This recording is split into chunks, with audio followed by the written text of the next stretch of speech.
In the beginning of this chapter 29, he is trying to plead that there should not be a very closely knit, tight organization like the world state to begin with.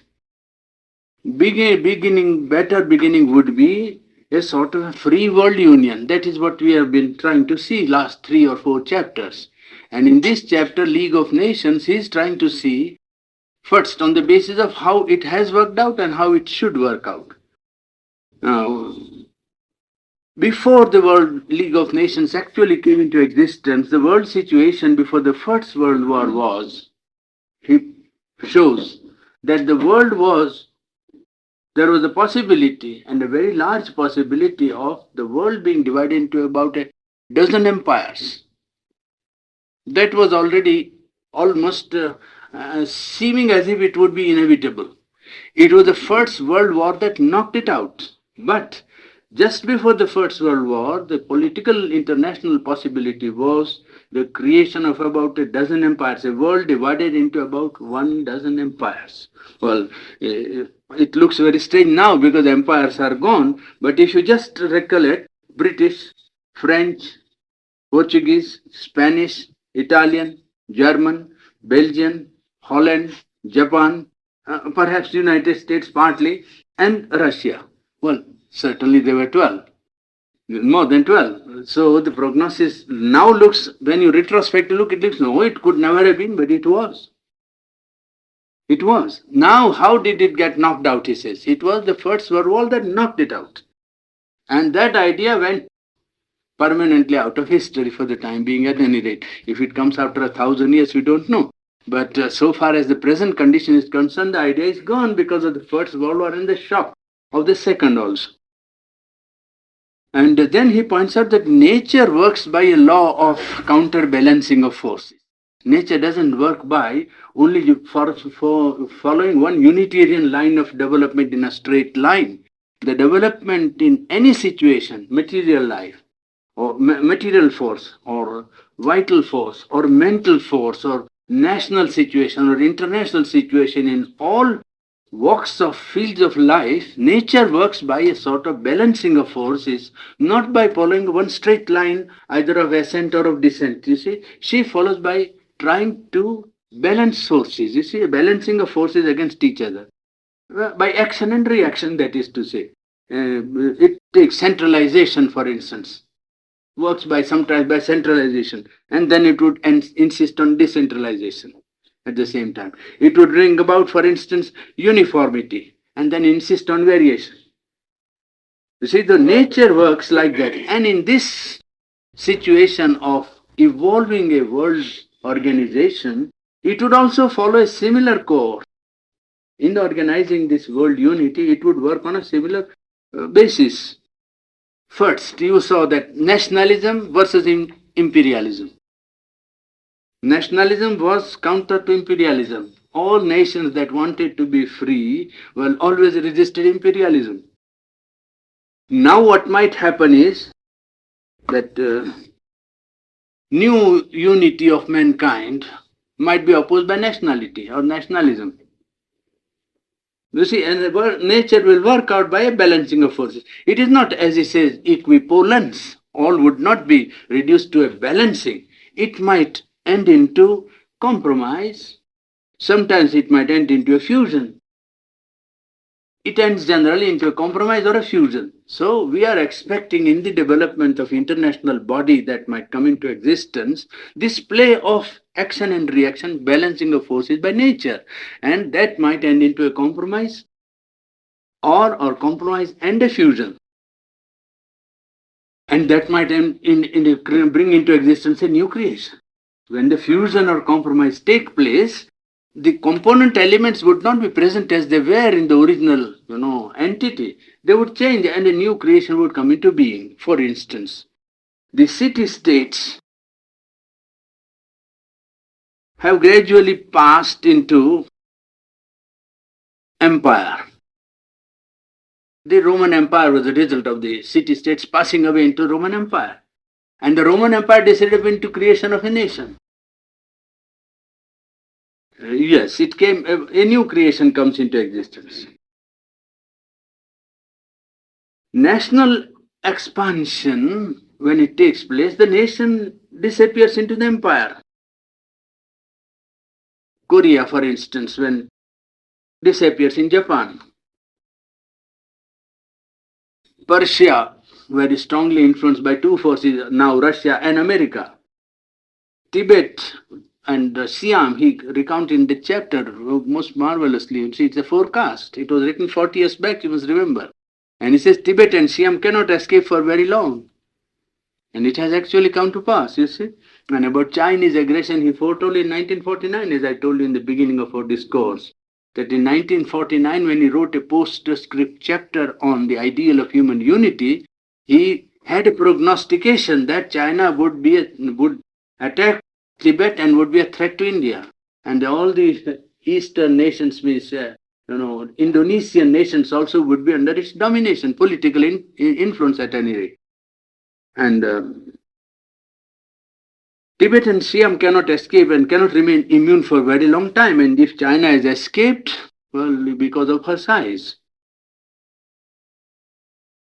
Africa, for instance, North Africa was divided. This is before the First World. He is trying to see how the forces are arranged and possibility of what would happen or what was likely to happen.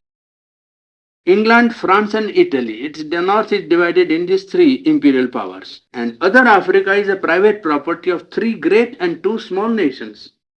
It's quite true. The whole of other part of Africa, except the north, the big continent, well, it's a private property of three great and two small nations, Belgium and, you see. Well, Europe has her Balkans and Turkey is ejected from European continent. So the problem is only one country, and that is United States, is outside the influence of imperialism without being imperialist. But already it is emerging in the form of Rooseveltian republicanism. And the interference in Mexico, though it was hesitating interference, yet pointed inevitably to a kind of protectorate and final absorption of disorderly Central America. Well, that was indicated in Rooseveltian republicanism and Texas and so on. That shows that it could intervene at any time without being imperialistic. World War prevented all these possibilities from pursuing their course further. It established three things. First World War and the second also added to that. But the first established those things in principle. First, free nationality, principle of free nationalism. That every nation should be allowed to remain free. No nation should go and try to dominate over other people. Those empires that were there, but so far as the constitution of national and international life was concerned, Germany should not go and try to do something with Poland or Czechoslovakia and so on. Well, principle of free nationality. League of Free Nations, second. And third, right of self-determination to people who are not free. I mean, people who are under domination of other people. A self-determination for people who are not self-governing. So these three elements emerged out of the First World War and were strengthened by the Second World War. But the end of the First World War did not secure the complete application of these great principles, you see. And as we talked, perhaps in an hour after our serious talk, that the idealism of America in enunciating the League of Nations by President Wilson, well, was not allowed to have its full play because of the diplomatic attitude and diplomatic, maneuvers of the allies who, and the time when the peace was signed at Paris, well, tried to see that ideal or the principle was enunciated without being rigorously applied. You see, that is what they saw to it. I think Clemenceau and the other political leaders at that time were quite alive to the necessity of affirming, in words some high principle, but in actuality to carry out their political plan. I mean, political maneuvers by diplomacy. You see, they did.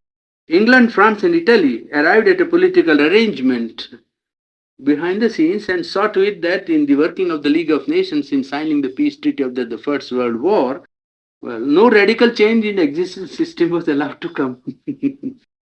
And it is surprising because the world, he says that the map of the world was changed, but no radical change in the whole situation. The transformation didn't take place, in existing conditions. And he there enunciates a principle that pure ideals are only yet a recent development in politics. Ideals in politics is yet a revolutionary method of action. And then Sherno writes, the day when it becomes the rule of life, human nature and life itself will have become a new phenomenon, something almost super-terrestrial and divine. Quite true. When in every national or international situation, man first thinks of applying a principle or an idea, that would be certainly, says, the earth would become at least super-terrestrial and divine. No doubt about it. Free nationality, yes, was allowed, free nationality, but interest first. Not the principle, but the interest. That is how the League of Nations worked, actually, you see.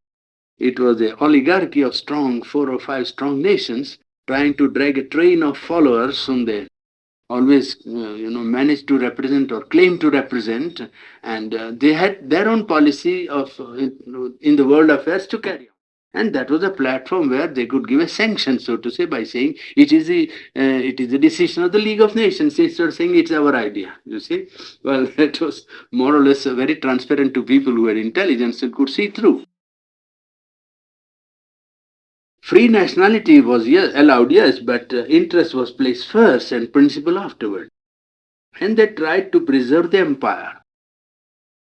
Empires which they had, all the people who participated, they saw to it that what they had was kept intact. And then halting concessions were made, like home rule to Ireland or home rule to some other countries by Iraq and these places. The change in the map of the world took place without any radical transformation of situation. Change in the map did not indicate any radical transformation of political situation, international situation. Only one most important phenomenon of the period was Russian Revolution. That was the most important phenomenon of this period, just after the First World War. In fact, it began during the First World War. Remember, it began during it and went on afterwards. You see, continued afterwards. And there you saw the free nationality. It is not an empire, but a federation of free republics. Now, and British Empire slowly changed into free commonwealth of nations and retained the principle of cooperation, goodwill and freedom. League of Nations, in the League of Nations, President Wilson brought an idealism, but full of inspiring ideas and phrases, full of wonderful phrases also, he says. But it was not attended by clear and specific application. Clear and specific application of this ideal was not carried out in the declaration which President Wilson made. And United States, he states in this chapter, is a Pacific nation and country and state, not imperialistic, but in Texas, Cuba, and Philippines, it had an experience, got conquest, and changed its mind and executed self-determination, and saw to it that American interests were still protected. Well, he gives a credit to it. We must look to the explanation, for this explanation, to American temperament, which is always pacific and non-imperialistic. I'm quoting his words almost. Pacific and non-imperialistic, but its policy seems to be guided by shrewd sense of American interest. And I think it's quite right. Shrewd sense of American interest guided the policy. And League of Nations had therefore 2 sides, an opportunist side and an idealist side. And and the United States and Russia were out of it. You remember that. I don't know how many of you know these facts, you see. But League of Nations, Russia didn't join and United States didn't join. So big 2 blocks being kept out, it had not the representative character of a world body which it would have if they had joined. But anyhow, he says, a law of international life was necessary, but a law that would be also capable of being changed because the situation is not fixed but evolutionary. The situation is only a temporary phase in the development of world union. If two blocs like United States and Russia were left out, you cannot have a permanent rule of international life. But if you want to arrive at unity, you have some law, some rule. And if you arrive a constitution or a law or some sort of arrangement, it should be an arrangement which must be capable of being changed and must not be a fixed law, because nothing can be fixed in a situation which is itself constantly changing and evolving towards an ultimate unity which has not yet materialized. Where in the future, he says that therefore Russia and America, well, in the any future arrangement, American influence in the Council of Nations would be for democracy. And all the imperialistic powers who are capitalist would be on its side. Therefore, there would be a domination of one bloc. And he said that perhaps Russia, that was written 40 years back when this didn't come into being at all. You see, League of Nations had just been liquidated and the Second World War was going on when this was written before the Second World War. You see, this was written, I think, 1914 to 18. The book was written between 1914 and 18, the portion which I am reading, you see. And Russia would perhaps act as a counter bloc to this predominantly democratic ideal by bringing in her own outlook. And thirdly, three anti-imperial forces would be in that council. Democratic force of America and other nations, anti-imperial. Russia, socialistic and therefore anti-imperial. And self-determining nations who would become free, they would be also anti-imperial. So the three big influences in the Council of Nations would come and they would be against imperialism. They would be united in their opposition to any imperialistic schemes. Well, that is the prognosis after the First World War. Now, in the next chapter, he is trying to enunciate the principle of free federation. There, he points out first that Russian Revolution seeks to change not merely the government but also society. Make a distinction that when a revolution takes place, the revolution generally wants to change the form of government, politics. Revolution doesn't generally want to influence society. But Russian Revolution is, for the first time, a kind of revolution in which not only government but society also was intended to be changed. And that too during a wartime. Remember, they tried to carry out this thing during wartime. And this has led to a kind of anarchy and Bolshevik despotism. This has led to a kind of anarchy and Bolshevik despotism. Just as the despotism of the Jacobins in the time of the French Revolution, if you remember. The Jacobins came to power and then, Robespierre and the other people had to carry things out in a very cruel manner. Despotism like the Jacobins has taken place. Now, Bolshevik could have affected the change from middle class to labor, but it failed completely to do this work because of two contradictory elements, which it tried to declare or affirm at the same time. They said, we will have world arrangement by free choice and free status. That was one. And then second, political arrangement of the world based upon physical and vital, that is to say, geographical, commercial, and political and military basis. Now, these two do not work together. You see, these two do not work together, and therefore they were torn between the two application of these two at the same time, and the thing did not happen as it was anticipated. Or really speaking, any such political arrangement of the world should have the same foundation as the nation idea or nation unit has. The nation unit has, for instance, is based on association, common interest, common language, common culture.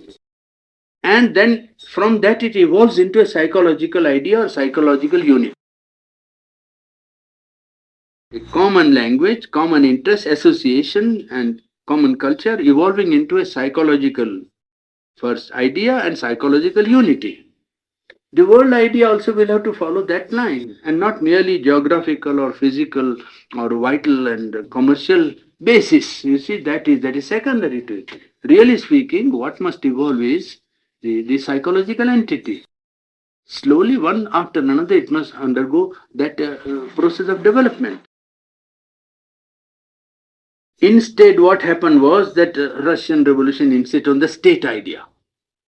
Instead of trying to evolve this inner unity, just as nation rushes to create a nation state when it is organized, well, without getting the psychological soul or psychological entity, the Russian leaders or the Russian conditions tried to put in to execution the state idea that will work through the state. This is the idea. Instead of evolving from within the people, a common culture, association, free meeting, and interest, and evolving a psychological basis, instead they wanted to work through the state idea and put it down on the people from above down, so to say. Push it down from above down rather than evolve from below up. You see? So, well, when they insist on state idea, they thought that it may bring, the real thing, but it's only a fiction. And it it may be brought into existence, state idea to support the psychological unity, but if there is none, you can't create it. If unity is there, state may support it, but you can't create psychological unity merely on the state idea. And between nations, for instance, force decides. And then you have granted the law of self-determination. So, self-determination being granted, all the vital basis of force was taken away. Whenever you use force, it looks as if you are irrational because you have accepted the principle of self-determination. So they could not carry out the principle of self-determination, and just as nation between them use force to arbitrate or to decide issues, well, they also try to use the force of the state for groups like Ukrainians, White Russians, or anybody who didn't agree. You see, well, that contradicted self-determination. And the contradiction of self-determination, well, brought them into a situation where everybody thought, well, what they did was not rational or not correct, was not right. So that the justification for whatever they wanted to do to the state idea was never supported by world opinion. It could not, because it was diametrically opposite to the idea of self-determination. So the state idea, therefore, took away a lot of justification from the working of the idea for which the Russian Revolution stood. And the mistake was to insist on the state idea as one who could create a new society. To creation of a new society by insisting on a state idea was something which was not in keeping with democracy, neither in keeping with self-determination. Because state would have to force out everybody. You see, a state only works like that. It cannot work by persuasions. A state's business is to execute, to legislate and execute whatever is legislated. And what you legislate is majority, and majority is maneuvered by a minority of leaders. You see, majority is not even real, it is a fictitious majority, even in good democracies. And in a democracy where the revolution is brought about in a wartime, well, the leadership is only a handful of people who manage to get to the top somehow or other. And Stalin kept it for whole of his life, the whole organization of so-called electorate of the Bolshevik, the organization completely in his hands, so that he had all the time anybody who wanted at any place. There was no opposition, in fact. He had his list of people to be elected. There was not one who said that he is going to oppose. Unopposed return for years together. That happened only in Russia. It never happened anywhere else. Well, that shows that a party organization, though outwardly declared as if it was democratic, can be completely dictated by an oligarchy of leaders who happen to be on the top. And they all the time so maneuver that key positions are held only by their henchmen. I mean, people who are yes men, you see, all the time. So whatever is passed on the top is carried out at the last point, you see. And then when list is declared, well, there's nobody to say that I am going to oppose so and so. So unopposed returns or Bolshevik election. That was a phenomenon which was surprising. And people who were condemned, came to the court and confessed their crime. This is most surprising how psychology of man could be influenced by the policy, dictatorship of the state. You can see that people who were once pillars of Russian state carried out important, responsible positions like ministers or heads of department. When they fell into disfavor with the or dictatorship, they never defended themselves. They came out and said, "We are wrong." In fact, they were not. They were wronged. They came to the court and confessed that yes, of course, I acted against the party. When in fact he might have acted in consonance with his conscience, and perhaps thinking the best interests of party were served by what he was doing. But in open court he had to come and always confess that he was wrong. It was really a sight which staggered us whenever we saw this sort of thing in Stalin's time. It was something quite so extraordinary study in psychology that we could never believe it if it didn't happen, really. That an atmosphere could be created in a whole country where things would be absolutely topsy-turvy, so to say, of normal life, you see.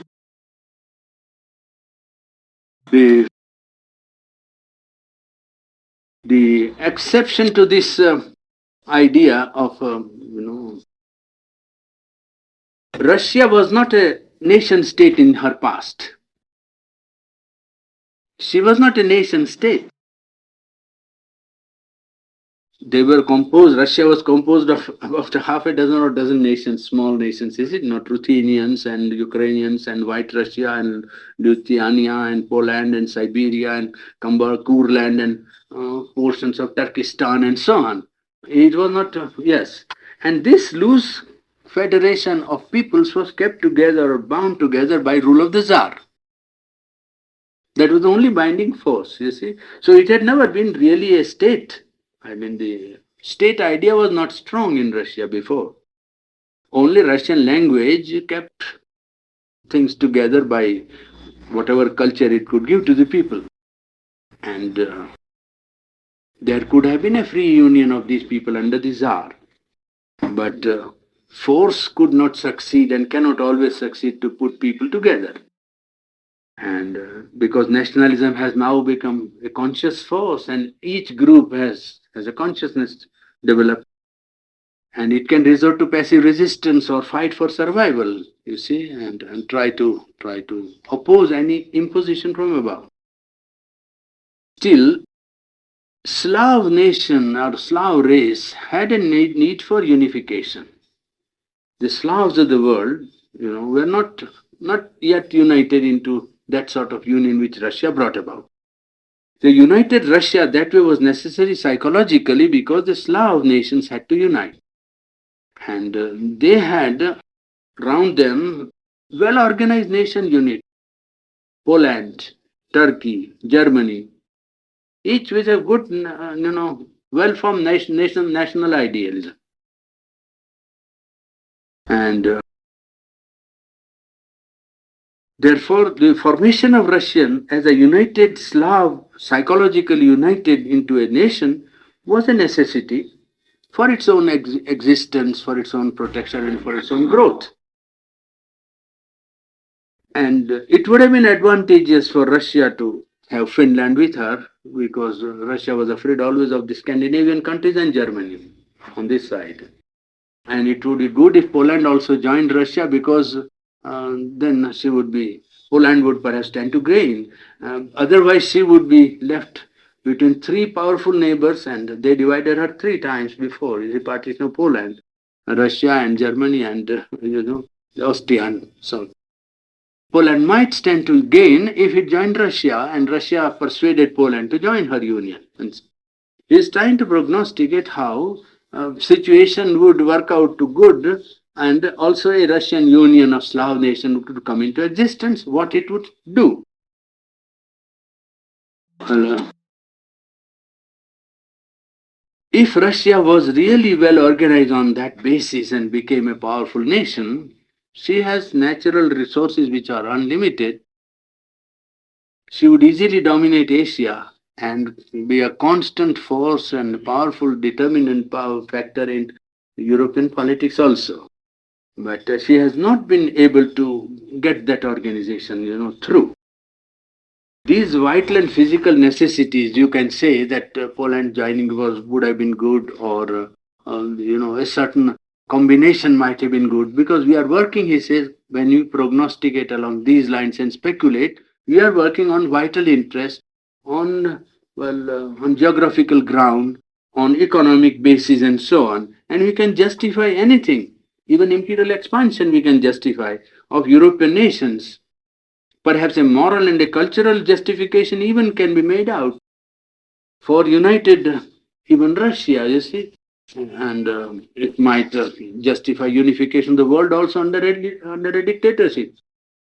It is good for the world to have a power that can unite everybody and put everybody in his proper place. Well, this speculation is only trying to show lines that are possible. It's not that he's making out a case for a certain thing. He's only showing if it followed this line, well, that is how it would work. It would be only working on vital interest, on political interest, or on economic interest, but it would not therefore bring in, even if you bring in cultural and moral justification, as some of the European nations did bring 30 years back, their justification, white man's burden, and spreading their culture to other uncultured people, and all kinds of exploded myths now, you see, as he says. The same thing could be forwarded for any dictatorship of the world. If you want to bring a world union, you can also argue that it could be done by application of force. Well, where force is the law, you can always have vital justification and hold it valid if you like. And in that way, Germany, Russia, and Europe each can justify their expansive tendencies, or their imperialistic tendency, or whatever they do under the pressing necessity of interest can be justified. And you can make out some kind of moral ground. But it must be said, he said, in the justification of the Russians at the time of the first revolution in Russia, when Lenin was one of the leaders, that they offered a democratic peace to militarist Germany. This is a fact. Russia offered a democratic peace to militarist Germany, and Germany refused, because Germany at that time was banking upon her own force. And she thought that militarily she was so well organized that she need not have any democratic peace given to her. She would be able to dictate her own peace to people. That was her idea. She wanted to expand, you see. And she had a well-knit, well-organized military organization on which she counted. But at that time, Russia actually did offer a democratic peace to militarist Germany, because they were at that time thoroughgoing idealists and acted like the French people in the time of the French Revolution, when they declared liberty, equality, and fraternity. You see, the Russian acted on the basis of their own idealism. And there is a vein of idealism in the Russian mind also, he says. And they depended, and they overlooked practical facts, in fact, at that time when they offered this peace. The facts were not in favor of their offering a democratic peace. But they didn't care, because they were idealists at that time and looked only to the beauty of the idea, as he says here, and truth and strength of the idea. And he here puts down that as the French Revolution offered this idealism of liberty, equality, and fraternity, overlooking the practical condition of European politics of their own times, and did not perhaps fully succeed in the application of this ideal in actual conditions prevailing, Still, the idea which they put forward, well, did gain and did catch hold of the human, minds all over the world, and has become ultimately, after that, idealism has become an active force. In the same way, this Russian proposal of a democratic peace, though done without calculating actual political forces of the times, has a certain power of idealistic appeal, and it has also gone forth, now to a large number of persons. And the end of the chapter nearly, he says, ours is still a world in which ideals can only be imposed if they have a preponderating vital and physical force in their hands and or at their back. And therefore the Russian idea, he says, belongs to the future. It has not got that equipment by which it can carry it out. Free self-determination, that is the only basis of national and international life and relations today. And if we can arrive at some organization where this free determination as a basis of national and international life and relations is established, then it would prepare the way for the future more well-knit union of the world. That is a basis in the chapter 30th. And the next chapter, he is trying to work conditions of a free world union. 31st. 31st, yes. Now that gives you a little basis of the your free self-determination. That is at the basis. You see, unity based on diversity, and that would lead to a kind of free world union. You see, that is how it must work out in a tire like that from below. You see, free self-determination, unity in diversity, based on diversity, unity based on diversity, and a free world union. That's how it must go. You see, from below like that up. Because otherwise it would efface or disregard national unity in its constitution. If you make it too tight and start with a state idea, world state, well, it would perhaps disregard or efface national units or disregard the constitution of nations. As the Russians have done with regard to the Finns and the Poles, see who happened to that. This has been done in some places if you disregard this principle of free determination. Cannot proceed on the basis as if mankind was one nation. But for living diversity, the method would be different. If you impose a state, then you have to proceed on the basis that mankind is one nation. And in that case, there will be an imposition from above. But for a living diversity, the method would be different. And the method they suggested is this one, that at the base a free self-determination, unity on diversity, and a free world union. Therefore, naturally no military force, no use of military force in any state. You will see that in any of these steps by which world union would come, there would be no necessity of using military power or military force. Free self-determination, if it is accepted, well then no nation can rule over other nations. That has to take place. And if a nation is struggling to be free, well, free nations have to help it to become free. If it is really struggling and organizing itself into a living organism, well, it should be helped by other nations. Well, there will be no necessity of use of military force in international differences at any rate. Secondly, in economic field, there would be no exploitation. No exploitation. Interchange, commerce, mutual help, that's all right. Organization, an international organization even, quite all right. But no exploitation. Yes. Because present civilization is commercial. And if that character of our civilization remains based on economics, then unity of interest would be felt more and more, and men would require more peace. Man would insist on peace more and more. If commercialism is to continue thriving, it could require more peace. Now, therefore, the competitive idea in economic life and struggle of interest, clash of interest in economic life will have to be, well, squared with, or would have to find its justification or find its place in this interest of the whole of humanity in economic life. Because the economics being now the center of collective life, well, maintenance of peace will be necessary. And in the maintenance of peace, the competitive idea, struggle for markets and so on, economic struggle will have to square with this need of peace and cooperation, interchange, sort of a mutual understanding in international life by agreement and a free union rather than by competition and struggle. You see, more by agreement and free arrangement between peoples, between nations.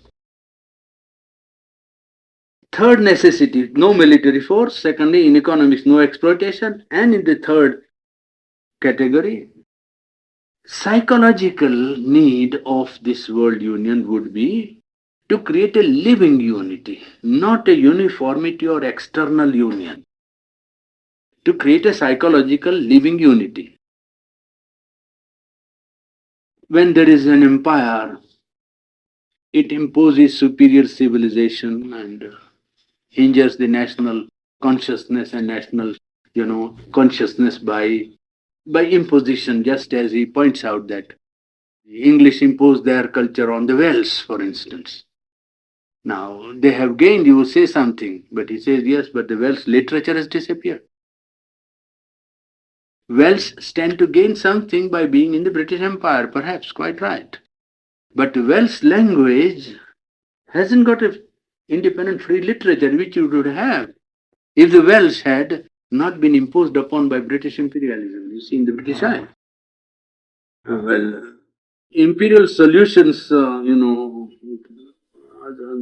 cannot bring about that living unity. No imperial solution can bring about that unity. The European nations, when they went to Asia, they had always this idea, of great advantages which they were, giving to the people whom they were ruling. Their idea that we were civilizing them and bearing the white man's burden and carrying Christianity and some wonderful religion to them and so on, all these exploded ideas. Well, he says that this imperial solution may not bring about the psychological unity of mankind, even if you.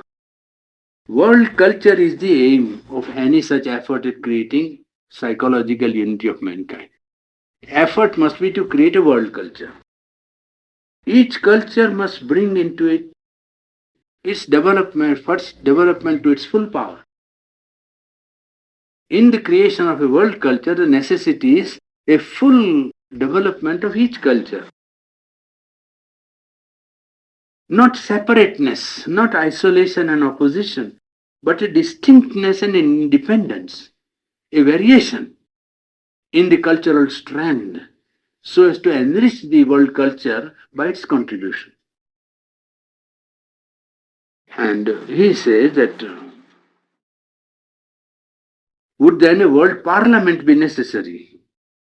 He said in the present state, a world parliament would not serve the purpose of creating psychological unity. World Parliament would only a wrangling place where each one would be only voicing the separateness or personal interest or the national outlook and so on. He says it would not forward the purpose of the psychological unity. It would not create a free world union. It would be good if there was only a world state. Then you want to have world parliament. Otherwise, world parliament would not be in the interest of creating psychological unity of the world. You say that this idea of a confederation of mankind or nations for common ends, say that this is too loose unity. This is too loose and vague. In one sense, it is. And perhaps it has got a material advantage also. It has also political and economic advantages in the sense of promoting unity. If you impose from outside and above a world parliament and impose also political and economic, programs from above, it may begin, but it won't be durable because there would be no life in it. It would be lifeless unity. And a lifeless unity would not last for a very long time. It would be only temporary. It wouldn't durable. The point he makes out is that it wouldn't be lasting. It would dissolve under any pressure at the first shock. At the first trial, at the first crisis, it would go to pieces.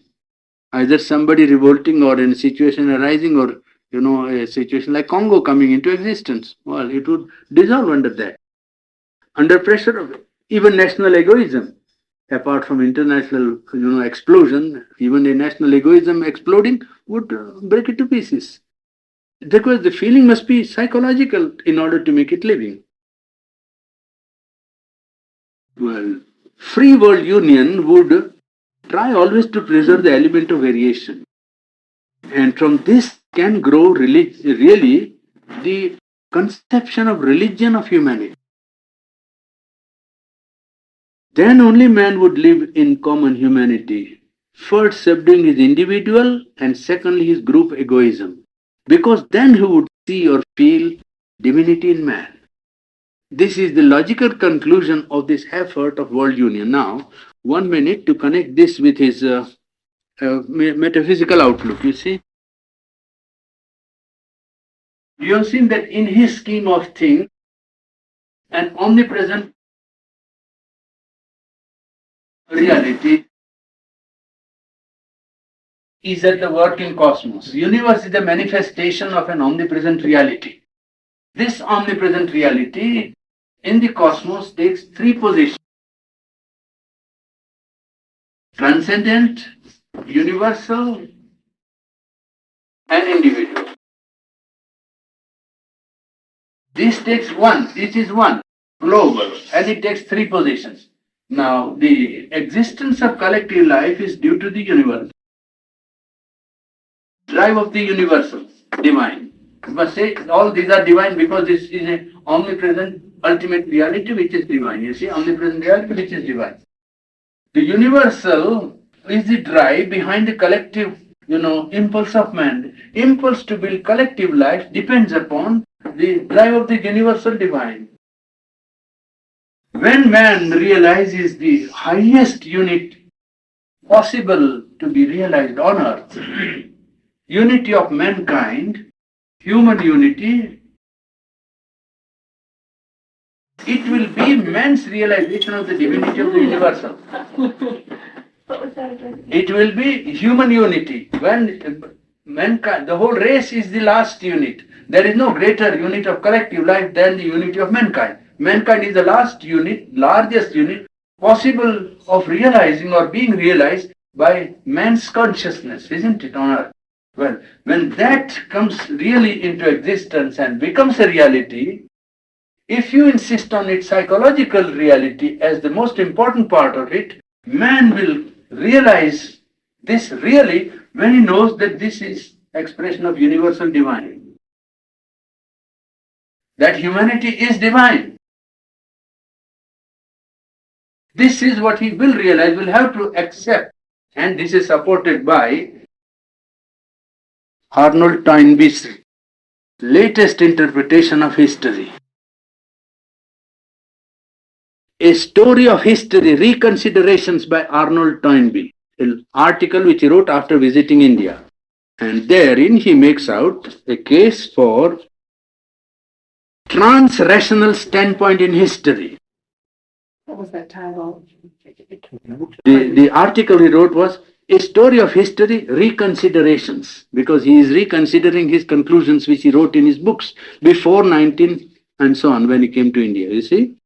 Story of History, Reconsideration by Arnold Toynbee. There he says, he makes out a case, I'm not giving you the full article, but the conclusions. Trans-rational standpoint in history. Sri Aurobindo calls it supra-rational, yes, that's it, truth consciousness and so on. He calls it trans-rational stand in history. And he says that man has seen God.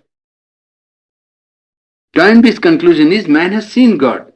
Where? In nature, first, and in his social organization. By social organization means collective life. It doesn't mean only society. You see, he means in his yes, social organization. The whole of mankind has believed in higher religion. Transhuman spiritual presence has been felt by man.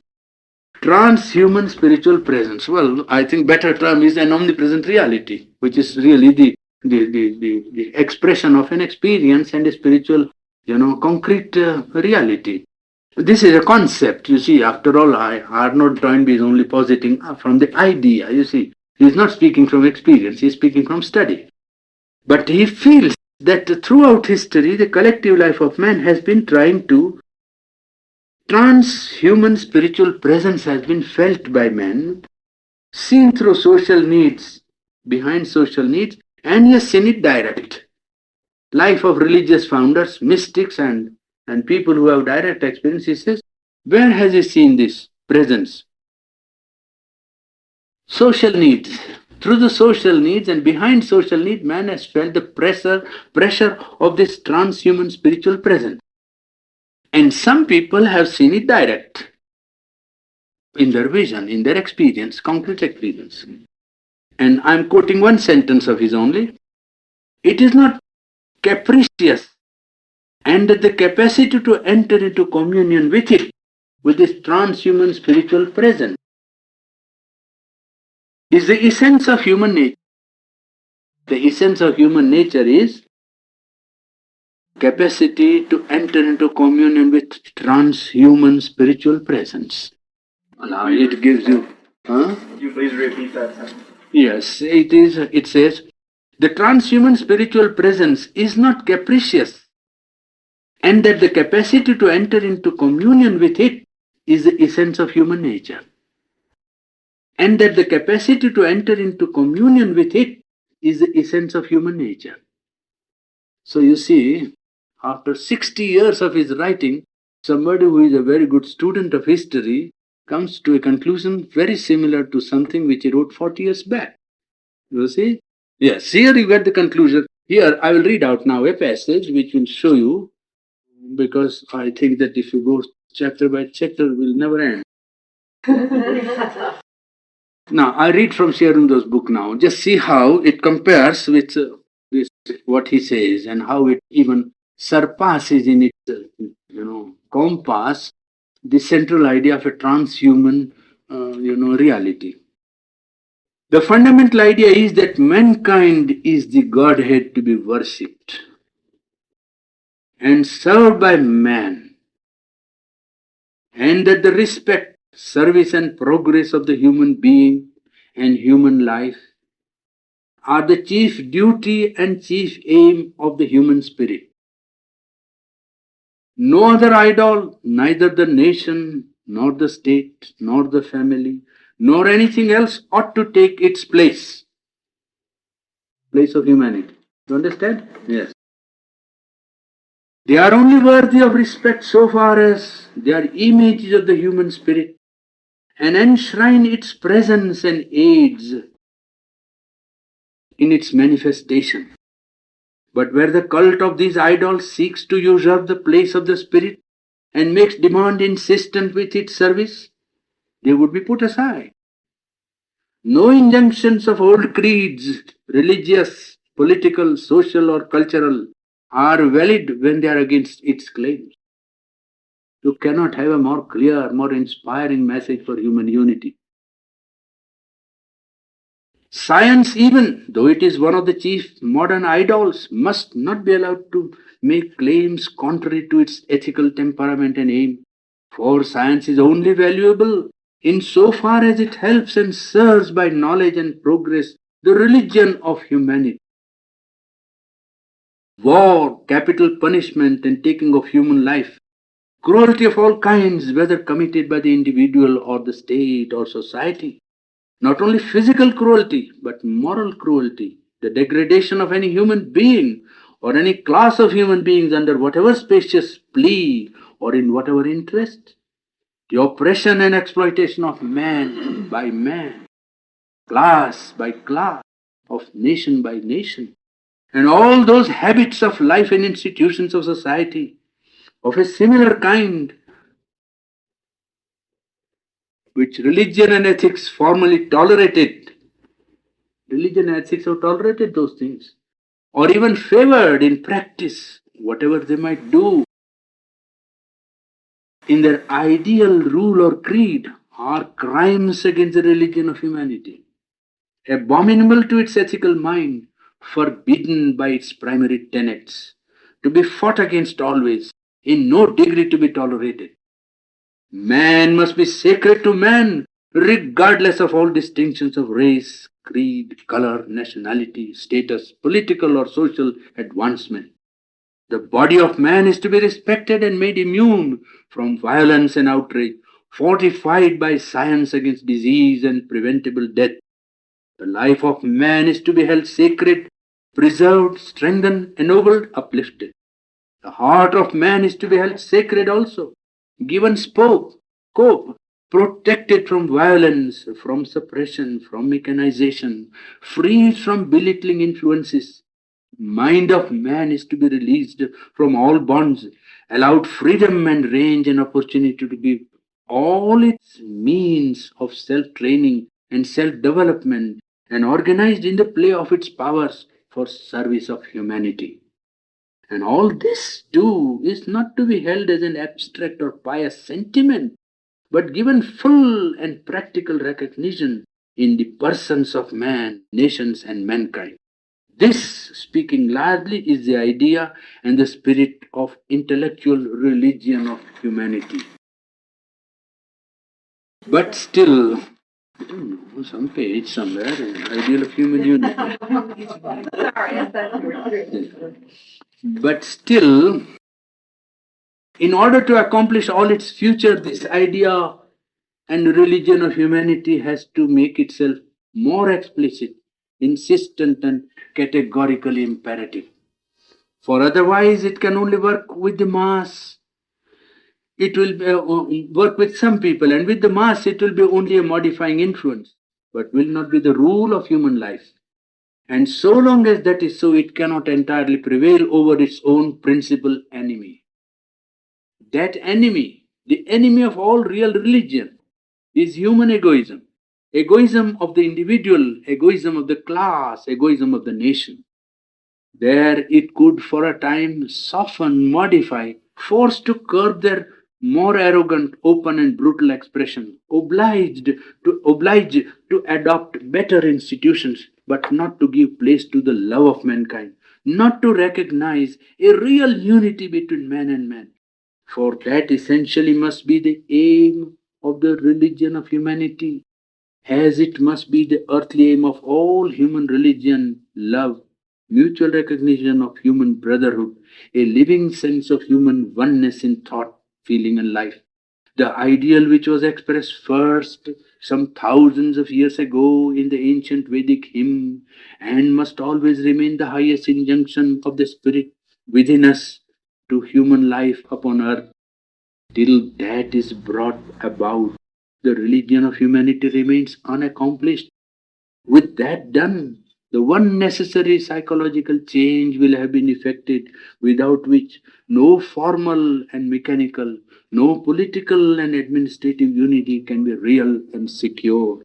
If it is done, that outward unification may not even be indispensable, or if indispensable, it will come about naturally, not as now it seems likely to be a catastrophic means, but by demand of the human mind, the human will and it will be held secure by an essential need of our perfected and developed human nature. But this is the question whether a purely intellectual and sentimental religion of humanity will be sufficient to bring about so great a change in our psychology. The weakness of the intellectual idea even when it supports itself by an appeal to sentiment and emotions, is that it does not get at the center of man's being. The intellect and the feelings are only instruments of the being, and they may be the instruments of either its lower external form or of the inner and higher man, servants of the ego or channels of the soul. The aim of the religion of humanity was formulated in the 18th century by a sort of primal intuition. That aim was, and it still is, to recreate human society in the image of three kindred ideas: liberty, equality, fraternity. None of these has really been won in spite of all the progress that has been achieved. The liberty that has been so much proclaimed as an essential of modern progress is an outward and mechanical and unreal liberty. The equality that has been so much sought after and battled for is equally an outward and mechanical and will turn out to be an unreal equality. Fraternity is not even claimed to be a practical principle of ordering of life, and what is put forward as its substitute is the outward and mechanical principle of equal association, or at best a comradeship of labor. This is because the idea of humanity has been obliged, in an intellectual age, to mask its true character of a religion and a thing of the soul and the spirit, and to appeal to the vital and the physical mind of man rather than to his inner being. It has limited this effort to the attempt to revolutionize political and social institutions and to bring about such a modification of ideas and sentiments of common mind of mankind as would make these institutions practicable. It has worked at the machinery of human life on the outer mind much more than upon the soul of the race. It has labored to establish political, social, legal liberty, equality, and mutual help in equal association. Gives you, there is one sentence which I will bring to bring that idea to say final, because I want to quote in his own words. I mean, the way in which he is trying to bring about the ideal of humanity. I think there I stop for the day. And I don't know whether now further chapter are to be pursued, because that is part of the conclusion which I have given to you in advance, because we have come up to a stage where this becomes now psychological unity and its necessity. The character of that unity is now developed, you see. We may go through perhaps once or, or two or three lectures to try to develop this idea to the full. 3 or 4 lectures at the most. At the most, 3 or 4 sittings on this subject, not more. Determines national character. There is a collective spirit. We have spoken of it already. Each nation is an entity, a collective soul of this of the cosmic spirit, if you like, or the universal spirit. Just as there are nation individuals who by their varying temperament or varying constitution bring about their own contribution to the unity of the whole. So in the unity of the whole cosmic spirit, each collective life brings its own special variation as a contribution, so that it is an expression of the universal being, cosmic being, personality of the cosmic being, you can say, if you want to make it more clear to the Well, intellect. as a group of people who have not yet formed a nation, Yes. then their national character is not quite formed. Form, yes. The spirit is working upon it to form it, and it requires freedom to form itself.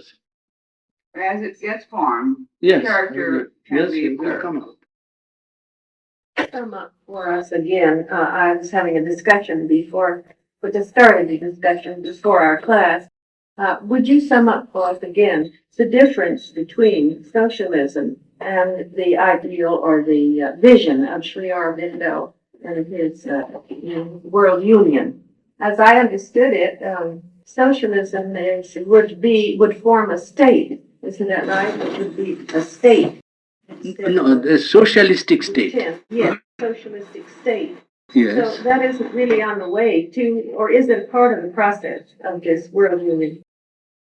Could be a No, there are two things. First, that in the nations now having their own democratic or undemocratic constitutions, socialism is on the way and it is more and more becoming effective. So that even declared democracies will have to adopt democratic socialism. Socialism has become such a force, life force, that all national constitutions, even though apparently not socialistic, will have to admit the working out of socialism in the democratic constitution. And how far that will go together is a problem to be seen. But it will have to be accepted, he says, because it is a thing that shows that the thing is coming and you cannot prevent it. So it's a force to count with. Now, in the unity of mankind, it's not a socialistic unity that he is working upon. If you say that in the nations the socialistic idea has won, he would say that probably it will also try to win there. It will try to win there also. But if it tries to win in the unity of mankind, it will be because it has already won in the nations. Then in that case, the nations will have not much objection to its application. But what he wants is not a world state, but a union of whatever constitution is already operating in the nations. If it is democratic, if it is republican, if it is socialist democracy, well, let all be represented there. It need not have from the beginning a bias either in favor of socialism, communism, or democracy. What is will be represented there. What is in national life will be represented there. And he has counted three tendencies that are anti imperialistic. That's all that he has said. Up till now, his prognosis is that three tendencies will be there which are anti imperialist. So, imperialism is a force that is practically, well, ruled out of existence in the future. It may have existence now, but imperialism has no chance just now because three big forces are against it. Democratic principle led by United States, the socialistic idea led by Russia, and the self-determination of nations that are coming to freedom. They will be all anti-imperialistic. Therefore, imperialism is a force that is foredoomed to failure. And the best they do is to quickly understand the situation and set right their house. You see, nations like Portugal or Holland or Belgium, they are not going to do it. It is they are delaying the course of history unnecessarily and also inviting reactions on themselves, I think, more or less. What would his attitude be on the United Nations in its application today? Well, it is the only optimistic, organization in existence to prevent clash. So it has a right to full support of everyone. I think wants to bring about human unity. Is it the idea of free human, or what's the top idea you had there?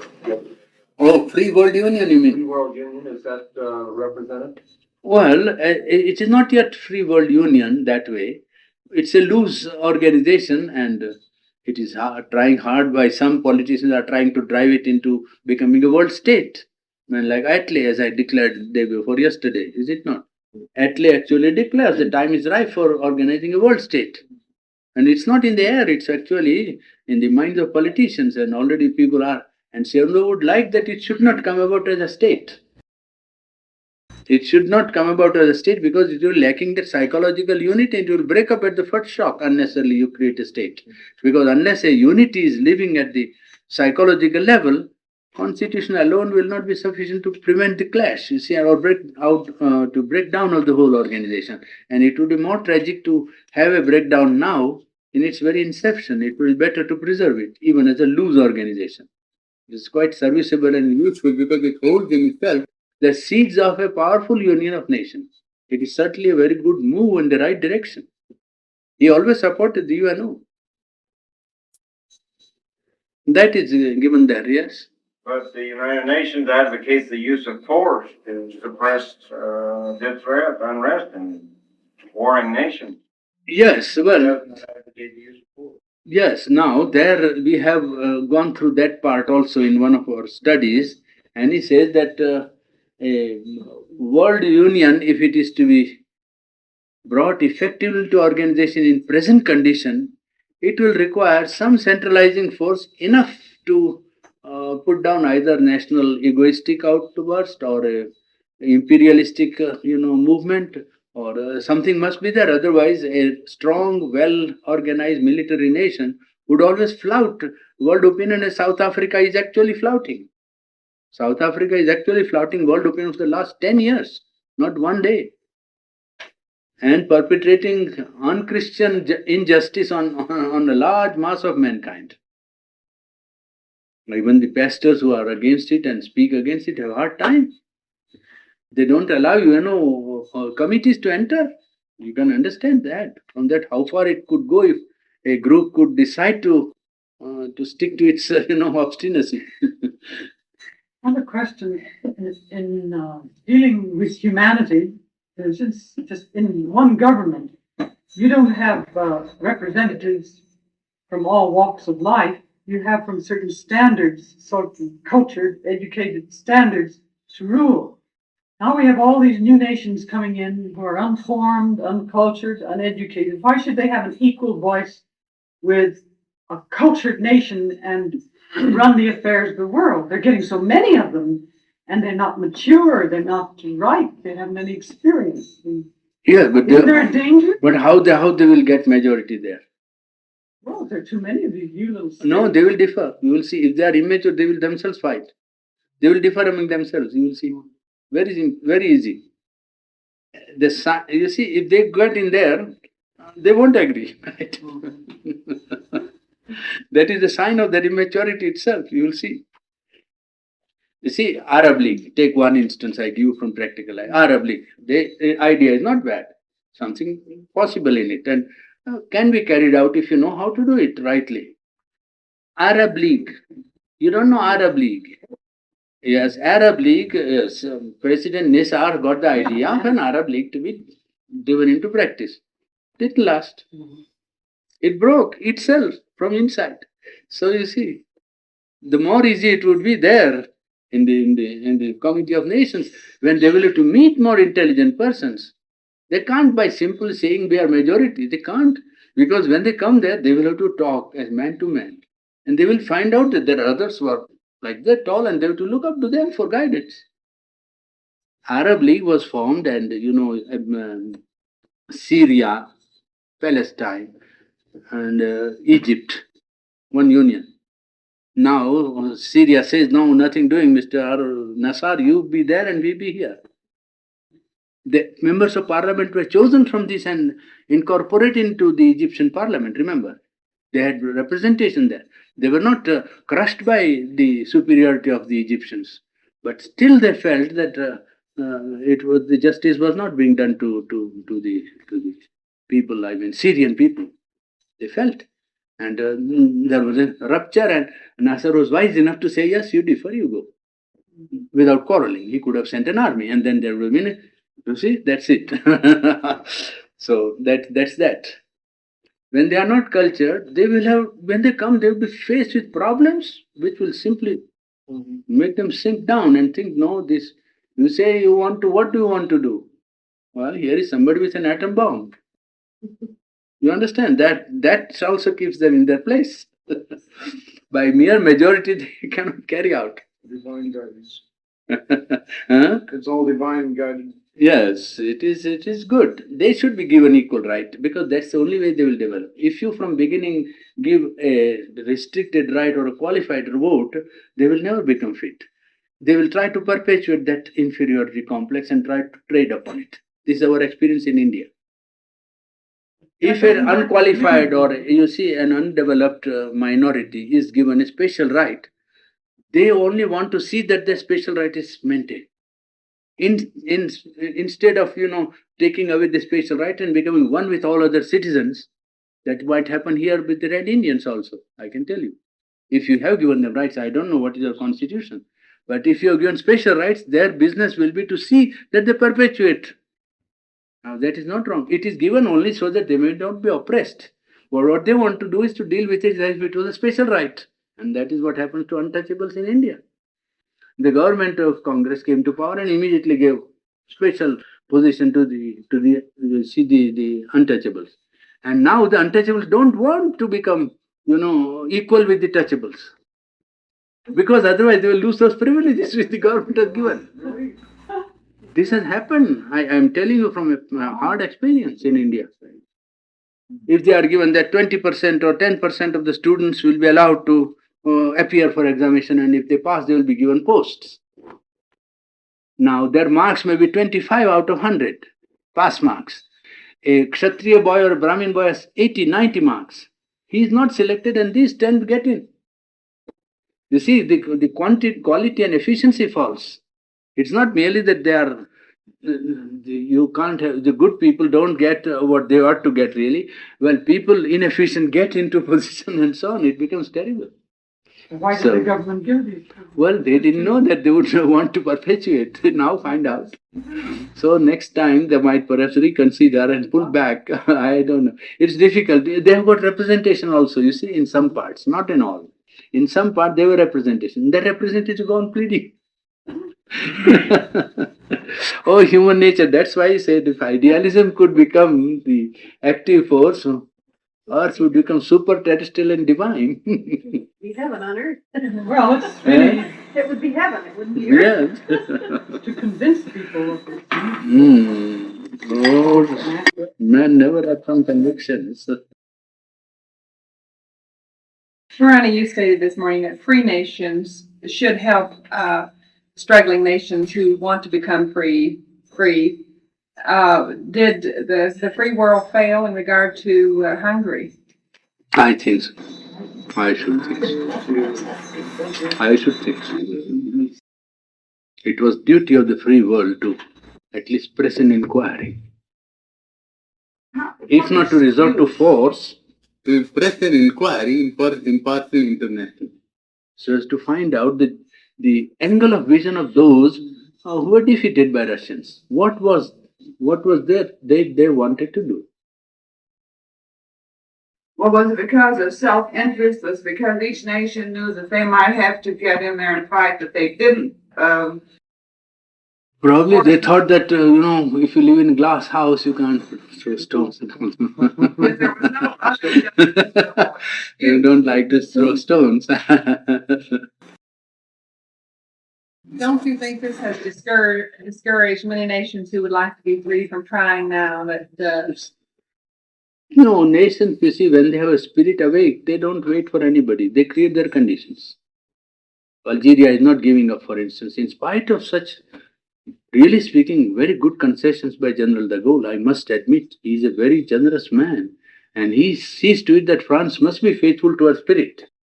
Liberty, equality, and freedom. We must give equality, and he has fought against Frenchmen. He has shot Frenchmen. He has killed 4 generals, remember.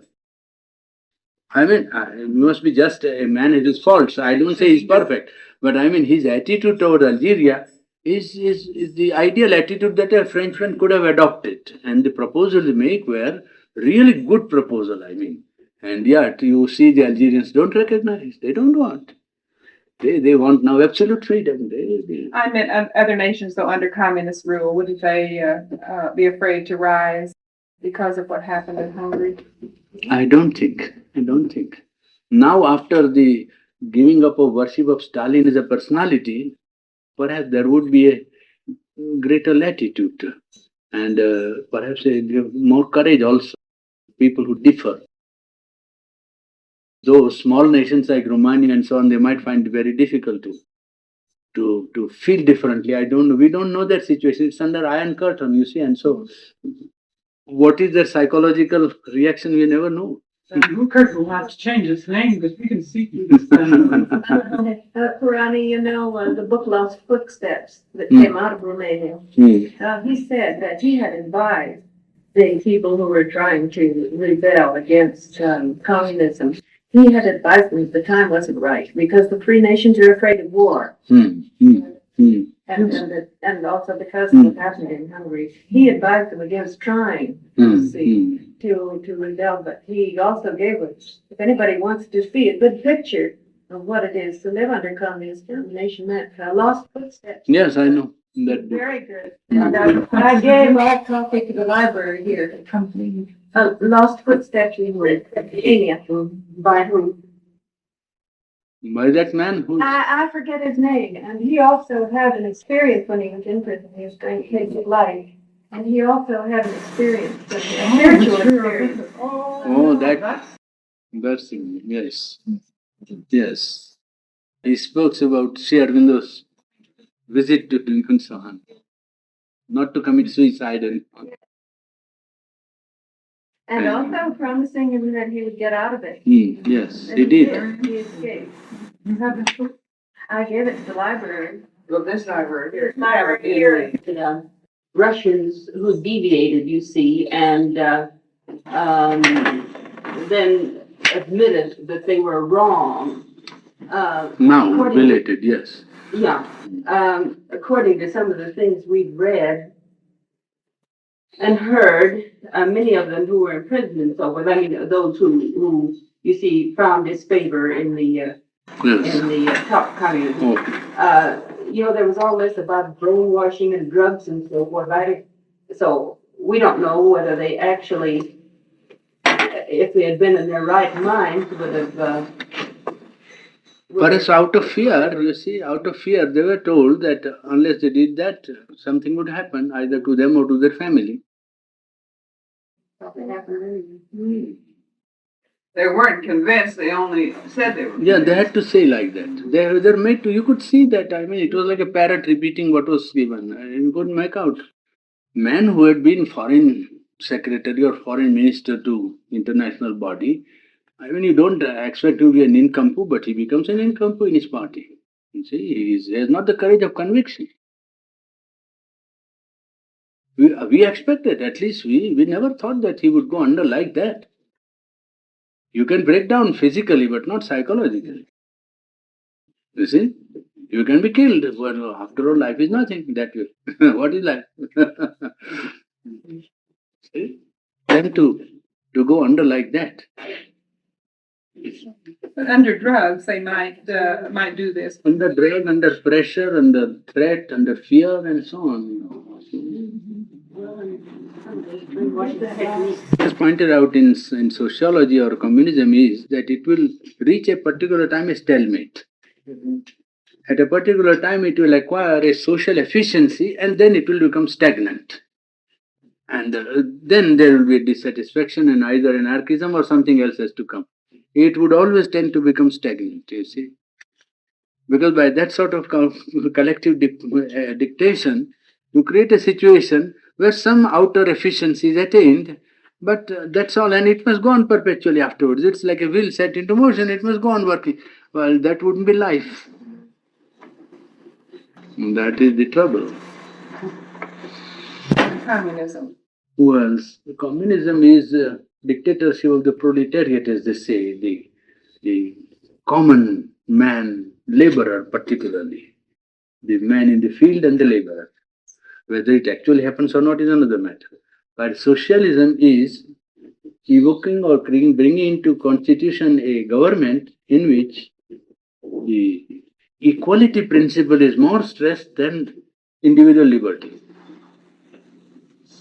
That wealth of the nation is common, and gain of the nation must be therefore as evenly distributed as possible.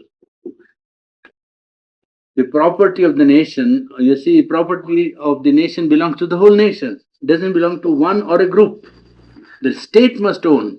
There are two kinds of socialism: state socialism and socialism which is of the communistic type. And state socialism is that the state must govern. State must be the owner of all property which the nation has. Wealth of the nation belongs to the state. The basis being that belongs to all the people. A gold mine is found in a country, it belongs to all. And then all that happens to gold mine must go to all. The labor, organization and advantage or profit, you see. That's not fulfilling individual liberty because They don't believe. Socialism does not believe in individual liberty because they believe in collectivist idea that group is more important than individual. Which how is, can we going towards Well, socialism. no. Or as an idea. The only question is that in a democratic set also, when you give individual liberty, the difficulty is that the man who is not economically strong is unjustly treated. The man who is not economically strong is unjustly treated because his labor or his work or everything is taken advantage of by people who have money and organization at their back. And that injustice, done to a sufficiently large number of persons in a society creates in the conscience a reaction that something must be done. And that something takes the form of socialism. And the basis of socialism is that all must have equal opportunity economically. the idea. Yes, that's it. And all must be have equal opportunity. And then opportunity. they go from there further up to all property belongs to all and so on. You see, there is a step by step there is a rise into collective idea as if that was the central truth of human existence, which is not true. No, that's what I mean. That's not true. That collectivity is not the central truth of human existence. Humanity really is centered in the individual and in the collectivity, and the two have to cooperate and march, by allowing each one to grow. The societies or collectivities' business must be to allow the individual to rise to his highest stature. And the advantage of society is that when individual has risen to the highest stature, society gains. Always, there is never a loss. That's why I like A the full phrase, growth of the freedom. individual is always an advantage to society. So it must be the interest of society to allow full freedom. That's why Sri Aurobindo says that true democracy can only take place when there is the aristocracy of the individual. The soul has to be aristocratic. In other words, be real generous and know how to give up. Well, the individual, if you allow him to grow, he always is a representative of the collectivity. After all, he is made of the collectivity's contribution. Social, cultural, intellectual, moral, everything he embodies. And when he goes forward, the whole social, culture is pulled forward. And all people in society try to live up to that or embody what he has to give or what he has attained. And that way the whole group advances, because society as a group hardly makes a step forward, which is conservative. Collectivity by its nature is always conservative. It is slow to move, status quo. It is the individual who raises a standard of revolt and progress and says this is not right, and therefore he goes forward. And then if he is really has made a progress, the society also likes to attain that progress or profit by the progress which he contributes to the society.